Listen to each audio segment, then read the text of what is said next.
Hello students, this is an educational video created by Scholars Academy for ICSE Class 9 and 10 students. आज के इस explainer में हम Shakespeare के सबसे जबरदस्त नाटक जूलियस सीजर की बिल्कुल शुरुआत यानी इसके पहले ही सीन की उस भारी राजनीतिक उथल-पुथल और ड्रामे को डीकोड करने वाले हैं।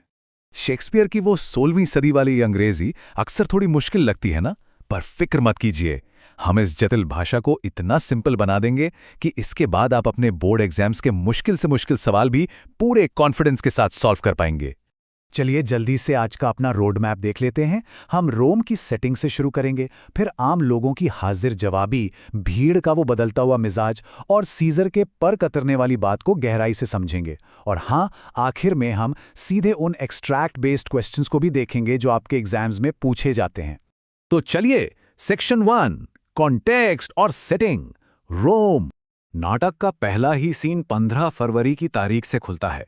अब आप सोचेंगे कि इस दिन में ऐसा क्या खास है। दरअसल ये रोम में एक बहुत बड़ी छुट्टी का दिन है और बाहर सड़कें आम नागरिकों की भीड़ से खचाखच भरी हुई हैं। और ध्यान रहे, ये कोई आम छुट्टी नहीं है, ये ल्यूपरकैलिया का पर्व है, रोम का एक बहुत ही पुराना, पवित्र और फर्टिलिटी का उत्सव।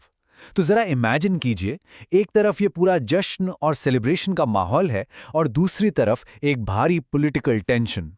ऐसा इसलिए क्योंकि सीजर अभी-अभी पॉम्पी के बेटों को हराकर एक बड़ी जीत के साथ रोम लौटा है।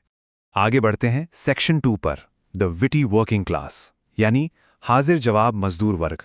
जैसे ही नाटक शुरू होता है, हमें रोम के अधिकारियों यानी ट्रिब्यून्स फ्लेवियस और मारूलस और आम जनता के बीच एक जबरदस्त टक्कर देखने को मिलती है।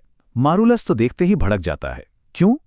क्योंकि एक बड़ई एक वर्किंग डे वाले दिन अपना चमड़े का एप्रन और औजार घर छोड़कर सड़कों पर छुट्टियां मना रहा है।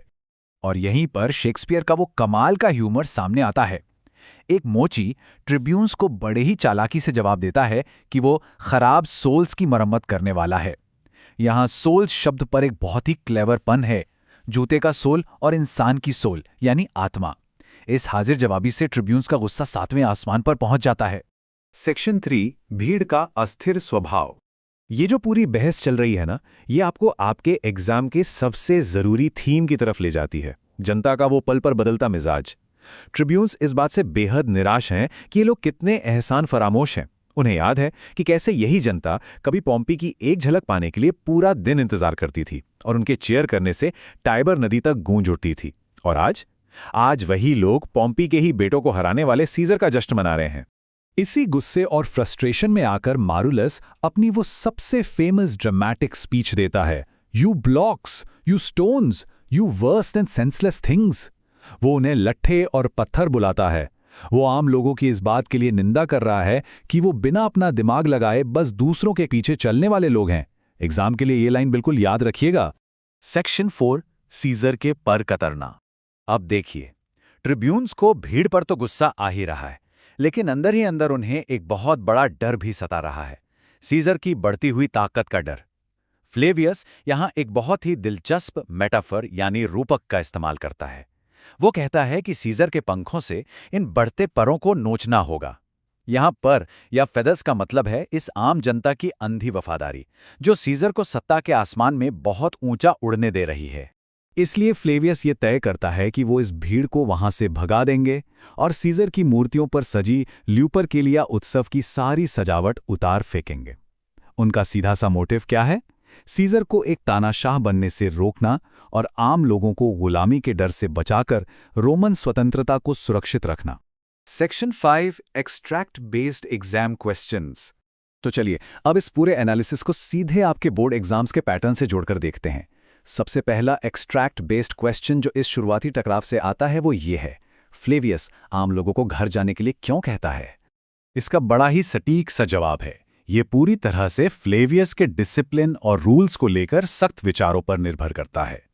उसका मानना है कि एक कामकाजी दिन पर किसी भी वर्कर को अपने काम के कपड़ों और औजारों यानी अपने पेशे के प्रतीक के बिना सड़कों पर नहीं घूमना चाहिए।